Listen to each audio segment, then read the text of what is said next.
Hey everyone, thank you for tuning into my channel. Thank you for enduring one of the longest countdowns of any countdown is getting me started to just tell my story.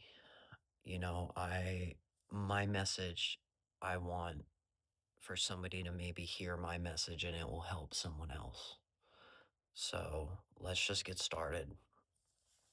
I was born William Elias on December 6th, 1984 in Austin, Texas. I was blessed with two loving parents. We were not in Austin for very long. I was only there for about a month. And while my dad was at work, a man posed himself as a maintenance man, came and knocked on the door. My mom answered. And he was trying to get in the house and saying that the landlord told him to come over and check something. The dog that I had at the time realized that something was wrong, got in between my mom, and was able to just get the man to jump back because my dog went, I guess, crazy towards the man that he jumped back. My mom closed the door and the man got away. Called my dad from work. He came back and, nothing ever really came from it. But we moved. So we moved to Flagstaff, Arizona in about, we're going to say 86. My mom married my dad, and I think she had maybe a different expectation of how life was going to be. So she moves in with my dad's parents, which were great. My grandparents on my dad's side were great people. My grandfather was military. My grandmother was kind of a jack of all trades. She loved animals. She loved them so much that she started breeding Siberian Huskies. And that was just very interesting because when you breed, you kind of expect to maybe sell some of them and make a profit, but she kept them all. She kept all nine, I think she had. She was racing them, and my grandfather, my dad too, started racing dog sleds out in Flagstaff. And I would ride in the front of the sled, and from what my mom told me, I hated the cold. I've always hated the cold. So we moved from there again to Chandler. Excuse me, to Chandler, Arizona. And um, I went to Erie Elementary. And back then it was the early 90s. And, Vanilla Ice, Crisscross, rap was just hitting the scene. And I could tell culturally in Arizona even that it was having a impact on society. And mind you, I'm in kindergarten at this time, and I can still remember like kind of the type of person I was as a kid. I still look up, it's kind of weird to say, but I look up to my self when I was a child because I was just fearless. I didn't, I wasn't scared of anything. And I knew I was going to grow up to be somebody. I'm still trying to grow into that person today. So, anyways, things were great. Baseball, barbecues, Tyson fights, just Budweiser, um, block parties, just the typical great middle class life. And then things changed. Um, I remember my dad coming home from work, and this had a different kind of heaviness to it than it usually did. Now, I can notice as a young man, kid, that there was something wrong with my parents fighting. They weren't getting along. They wouldn't stay in the same room together. I somehow found out what divorce was before I think anyone ever told me what divorce was. I remember asking my dad, are you going to divorce my mom? Or is my mom? I think I said, my mom going to divorce you. And without getting too much into it, they separated.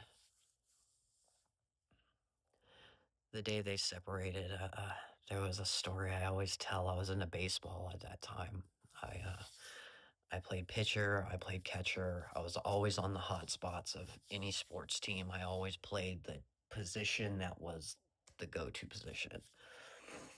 So I remember I was up at bat and I was angry that my parents were divorcing, and I hit this ball out to outfield, and I'm running, and I run around third, and the catcher catches the ball. He's holding to tag me out.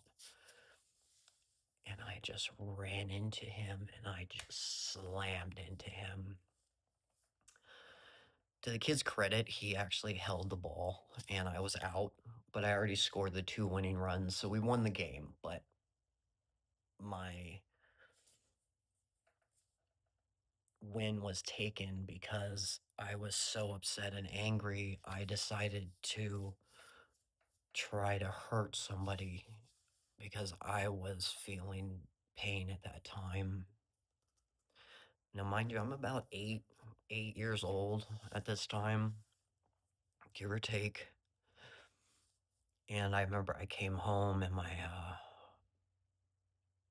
mom asked me, like, why did you do that? And I think I just told her I didn't like that kid.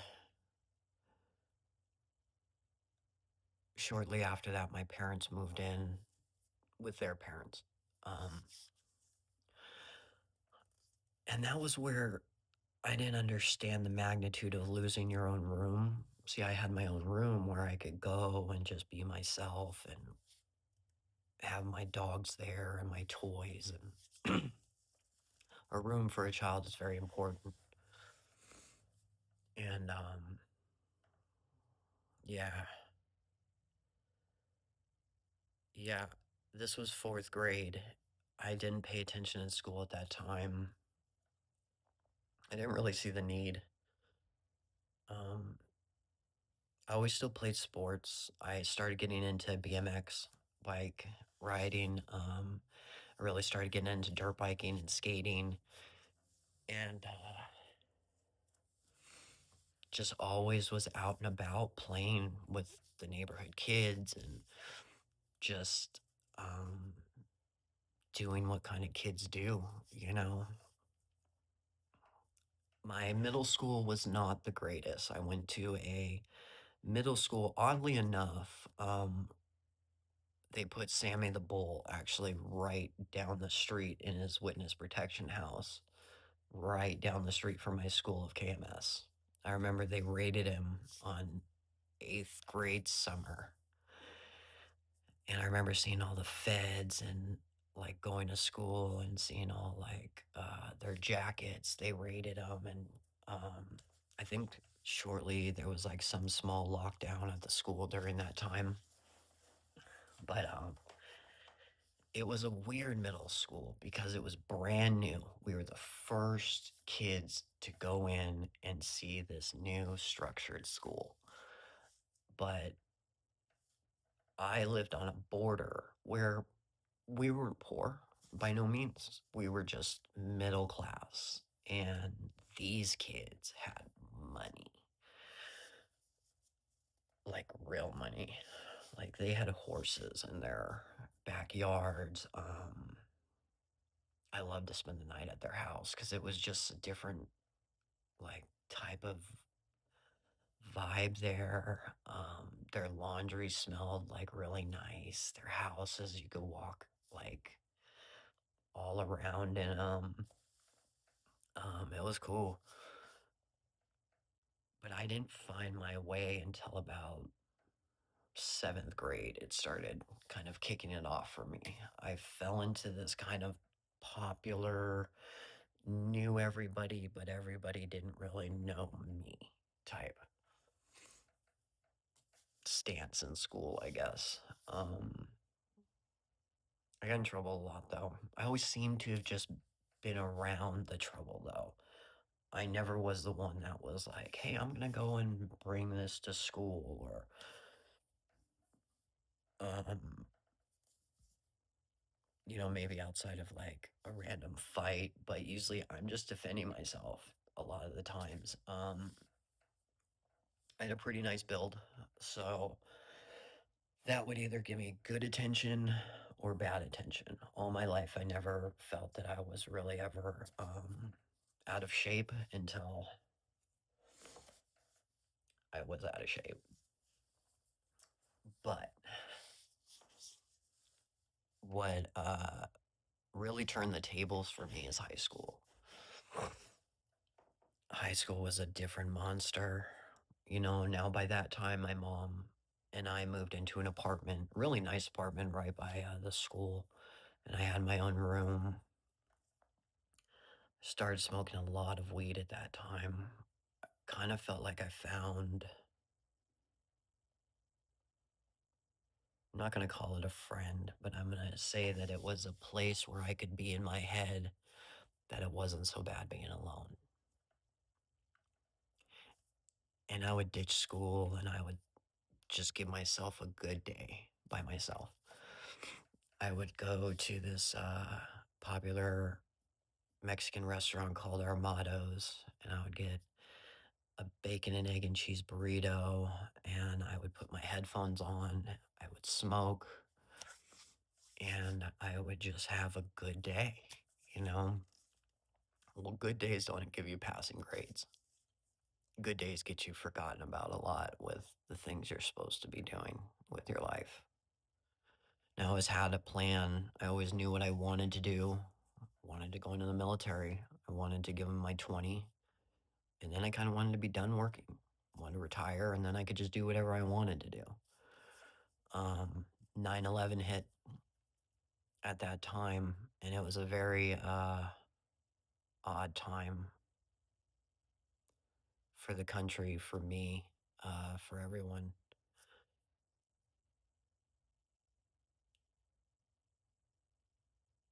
I remember my mom came in, and I was out of my first high school by that point, and I was in my second high school.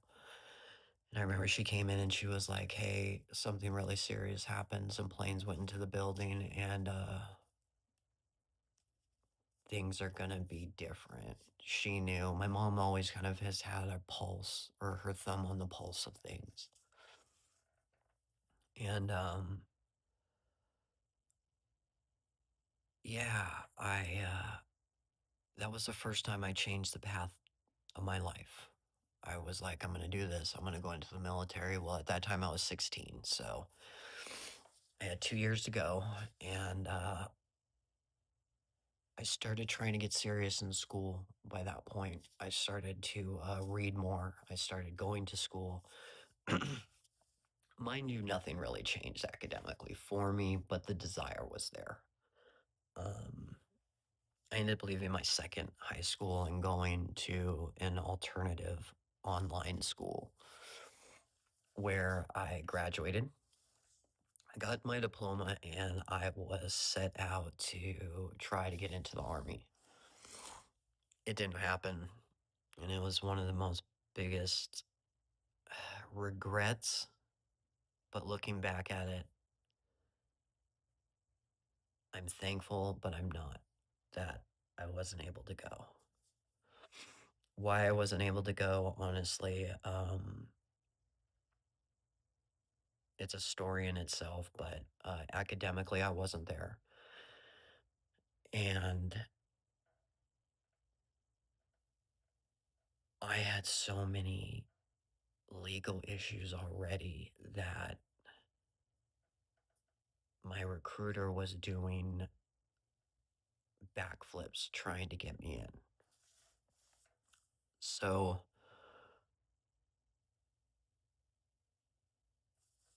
we'll rewind a second and we'll go back to what started my path on addiction and what has made me want to make a channel. Of this channel is going to be more of a sobriety based channel, law, crime. I'm definitely into fashion, and not so much fashion, but logo design. I like designing things. I can't draw, but I like designing logos, and I like seeing symbolism. I like seeing things that mean something, that stand for things. So that's what's always kind of drew me to that artistic way. Now, I've always worked. I've always been a hard worker. And I was 16 years old and I was working at a leather jacket shop. It was called Wilson's Leather at Arizona Mills Mall. My shift started at 4 o'clock and I was done at 11. So naturally, I get off of work. Remember, I didn't have any money for food that day. I only had like maybe $5. And I went to the gas station and I remember getting these Stacker Energy pills, which I swear to you, that was probably the reason why I ended up going to the hospital, which I'll tell you why. So I go to work and I eat these freaking gas station energy pills, and I have like maybe some Circle K hot dog. And I go to work and they put me in the back and I'm lifting this box and I feel this tear right across my stomach. And I knew it was bad. So I stuck it out. I got off work. I called my friend. His name was Emery. He was a guy. He was a night owl like me. Smoked a lot. Played the guitar. Um, After work, because he was the one that got me the job there. I usually would call him after work and go over to his house and just smoke. And then in the night, and I didn't feel like doing that. And I went home, and that's when I knew something was wrong. I laid down. My mom came in and checked on me, and I told her we got to go to the hospital. So we went to the hospital. By this point, I'm in the hospital, and I look like I'm possessed by the exorcist by this point. I am tearing the sheets up. I'm shaking the bed. My mom is yelling at the nurses. He does not show pain like this. He is always can handle pain. I remember her saying that. And she was like, you need to help him. So they come in and they give me a shot of morphine. It doesn't do anything. Literally 2 minutes later, they come and give me another shot of morphine. Does nothing. Third shot of morphine. Nothing. Finally, the doctor comes in and is like, give him Demerol. So that did something. By that point, I was wheeled in for an emergency surgery. I had my appendix extracted, taken out, and I was left the hospital with a full-blown addiction. It didn't stop. 16 years old, this ramped up so bad. So I had to start keeping this going.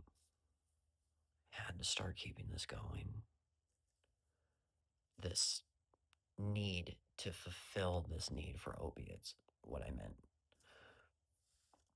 So I started networking. Mind you, I'm smoking weed and I have connections already. With honestly anything. This is the early 2000s. Went to 3 high schools by this point. So my network is massive. And through that time, that's when, dreams start kind of fading away. The military's gone.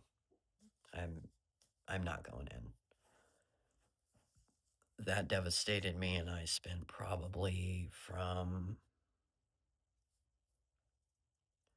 19 to about 23 trying to find myself, find where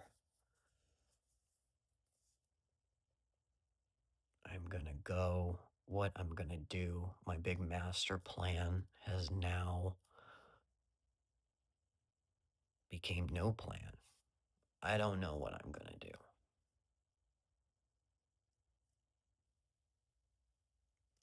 So I figure it out. I don't figure out well, by no means. I am stumbling as I go through life. I am tripping and falling on my face in life constantly. I am able to get one step ahead, 5 steps back. Those 5 steps back is me getting into a fight with somebody, me yelling at someone, me doing something to have to keep this habit up, which was usually theft, which we'll get into all those stories too. Um, which starting to just chip away at the person that you are and becoming closer to being unrecognizable.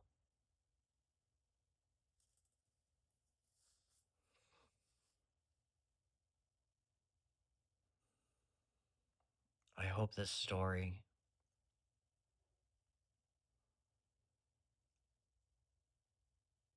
by whatever it's worth, can be a testament to somebody that doesn't have to go down that road. That if I can make it, my mentor, Tommy Scoville, if he can make it, and many others before and after us have made it, you can make it.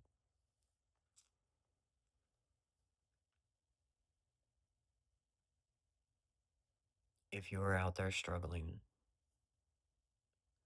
leave a comment. I look at all of them. Leave a like. I notice them all.